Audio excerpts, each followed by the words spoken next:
नमस्कार, मी डॉक्टर श्यामल.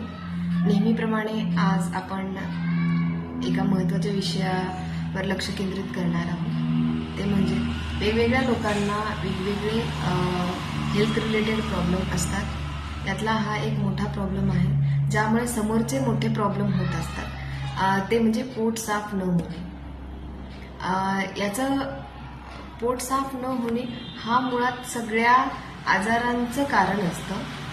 म्हणून हा विषय आपण आज घेतलेला आहे की यामुळे पोट साफ न होणे या कारणामुळे बरेचसे व्याधी उद्भवतात आणि फ्युचरमध्ये ते व्याधी असाध्य होत जातात. म्हणून या गोष्टीकडे लक्ष केंद्रित करणं खूप गरजेचं आहे. जर कोणाचं पोट साफ होत नसेल तर ती गोष्ट दुर्लक्षित करू नका, कारण आपल्या शरीराची नॅचरल टेंडन्सी असते किंवा नॅचरली सृष्टीने आपल्याला एवढं कॅपेबल बनवलेलं आहे की आपण जे खातो त्याचा जो मलभाग आहे सकाळी आपण उठल्याच्या नंतर नॅचरली शरीराद्वारे तो बाहेर टाकला जातो. पण जर काही लोकांना सकाळी उठल्याच्या नंतर नॅचरली ही प्रोसेस जर होत नसेल तर तिथे नक्कीच काहीतरी प्रॉब्लेम आहे हे आपण लक्षात घ्यायला हरकत नाही. आणि त्याचप्रमाणे त्यावर उपायही लवकरात लवकर करणं गरजेचं आहे. जर पोट साफ न होणं ही समस्या जास्त दिवस तुमच्या शरीराला घातक असणार आहे, जास्त दिवस तुमचं पोट साफ होत नसेल तर ते उत्तरोत्तर जास्त व्याधी निर्माण करणार आहे. म्हणून सकाळी उठल्याच्या नंतर प्राकृतरित्या पोट साफ होत नसेल तर हा मोठा प्रॉब्लेम आहे असं समजायला हरकत नाही. ज्या लोकांचं पोट साफ होत नाहीये त्या लोकांसाठी आपण एक अगदी 4 ते 5 साध्या सोप्या गोष्टी सांगणार आहोत ज्याने तुमचं पोट साफ व्हायला मदत होईल विदाउट मेडिकेशन, नॅचरल गोष्टींनी. बऱ्याच वेळा लोकांना ऍसिडिटीचा प्रॉब्लेम असतो तर त्यांना असं वाटतं की ऍसिडिटीमुळे पोट साफ होत नाहीये. पण होतं असं की ज्या लोकांचं पोट साफ होत नाहीये मुळात त्याच लोकांना ऍसिडिटीचा प्रॉब्लेम होत असतो. शरीरातली घाण जर प्राकृतरित्या शरीराच्या बाहेर गेली नाही तर ती घाण तशीच तुंबून राहते आणि आपण जे आहार घेतो तो पचायला जड जातो किंवा त्याचं डायजेशन व्यवस्थित होत नाहीये आणि शरीरात प्राकृत पित्त म्हणजे जे आपल्या अन्नाला पचवण्यासाठी आवश्यक असतं किंवा गरजेचं असतं त्याचं सिक्रिशन, त्याचं स्त्रवण योग्य प्रकारे होत नसल्यामुळे आपण खाल्लेल्या अन्नाचं पचन व्यवस्थित होत नाही.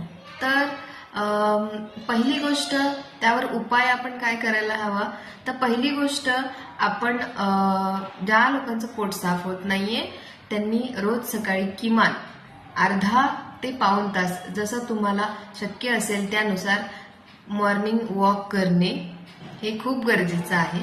त्यानंतर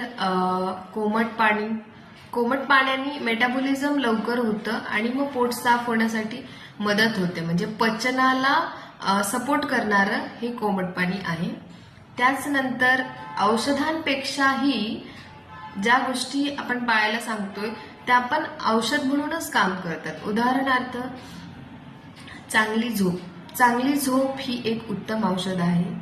त्यानंतर वेळेवर जेवण हेही एक उत्तम औषध आहे. त्यानंतर तुम्ही जर कुठल्या स्ट्रेसमधून जात असाल किंवा अँझायटीमधून जात असाल तर स्वतःला त्यातनं बाहेर काढून स्वतःचा स्ट्रेस कमी करून स्वतःला हॅप्पी ठेवणे हेही एक उत्तम औषध आहे. कारण चांगल्या मनात चांगल्या गोष्टी येतात आणि सुदृढ मन हे सुदृढ शरीरातच वास करतं असं म्हणायला हरकत नाही. आयुर्वेदानुसार फक्त शरीर स्वास्थ्य नव्हे तर मनाचं स्वास्थ्य देखील महत्वाचं आहे. जे मनाने आणि शरीराने स्वास्थ्य आहेत त्यांनाच आपण स्वास्थ्य म्हणू शकतो. फक्त शरीराने जे स्वास्थ्य आहेत त्यांना आपण स्वस्थ म्हणू शकत नाही. सो या काही गोष्टी आहेत. परत दिवसभरात तुमचं जर बैठे काम असेल तर तुम्ही संध्याकाळी थोडाफार वॉक करू शकता. दिवसभरात आपण पाण्याचं प्रमाण आपल्या शरीरात योग्य प्रकारे घेतलं पाहिजे. म्हणजे 3 ते 4 लिटर पाणी आपल्या शरीराला आवश्यक असतं दिवसभरातनं. उन्हाळ्यात थोडी जास्त गरज पडते पण जेवढं आवश्यक प्रमाण आहे तहान लागली तर ती अवॉइड नाही करायची किंवा तहान नसताना पाणी नाही प्यायचं. आपल्या शरीराला जेव्हा गरज असते तेव्हा आपलं शरीर बरोबर ते प्रेझेंट करतं. जेव्हा शरीराला पाण्याची गरज असते तेव्हा शरीर म्हणजे आपल्याला तहान लागते, तर तेव्हा पाणी प्यायचं आपण. पण या गोष्टी अवॉइड करणं हे खूप घातक ठरू शकतं. त्यामुळे पित्ताचे खडे, ज्या लोकांचं पोट साफ होत नाहीये त्यांना पुढे चालून ऍसिडिटीचा त्रास होतो आणि वरतून मेडिकेशन घेऊन पण त्यांना फारसा फरक पडत नाही, कारण शरीरातली घाणच बाहेर पडलेली नसते. म्हणून आपण कितीही छान मेडिकेशन घेतलं किंवा काही गोष्टी मेडिसिन खूप भारीतल्या घेतल्या तरी पण पोट साफ न झाल्यामुळे त्यांचाही फारसा शरीरावर चांगला इफेक्ट दिसत नाही.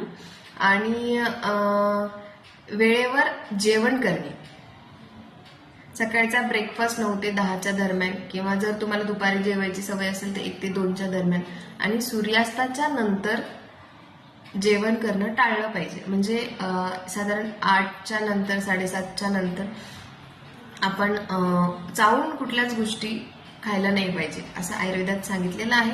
हे तुम्ही पालन करून बघा, तुम्हाला नक्कीच फरक दिसेल. सूर्यास्त झाला म्हणजे आपल्या शरीरातल्या पचन मंद अग्नी सुद्धा आपला मंद होतो, याचा अर्थ असा आहे. त्यामुळे सूर्य जोपर्यंत दिसतो तोपर्यंतच अन्न व्यवस्थित पचतं आणि सूर्यास्ताच्या नंतर अन्न पचायला जड जातं. म्हणून आपण रात्री खूप असं हलकं जेवण घ्यायला हरकत नाही किंवा 7-7:30च्या नंतर जर तुम्हाला असं वाटलं की मला भूक लागली तेव्हा तुम्ही सूप किंवा ज्यूस अशा गोष्टी घेऊ शकता जे की लिक्विड फॉर्ममध्ये असतील. आणि एक गोष्ट सांगायची राहिली म्हणजे ज्यांचं पोट साफ होत नाही त्यांनी कोमट पाण्याचं सेवन करायला तर हरकतच नाही, पण रात्री झोपताना ज्या लोकांना दूध चालतं त्यांनी 1 कप कोमट दुधामध्ये 2 चमचे गाईचं किंवा म्हशीचं तूप कोमट करून सेवन केल्यास तुमचा प्रॉब्लेम सॉल्व्ह होऊ शकतो. करून बघा आणि नक्की कळवा. थँक्यू.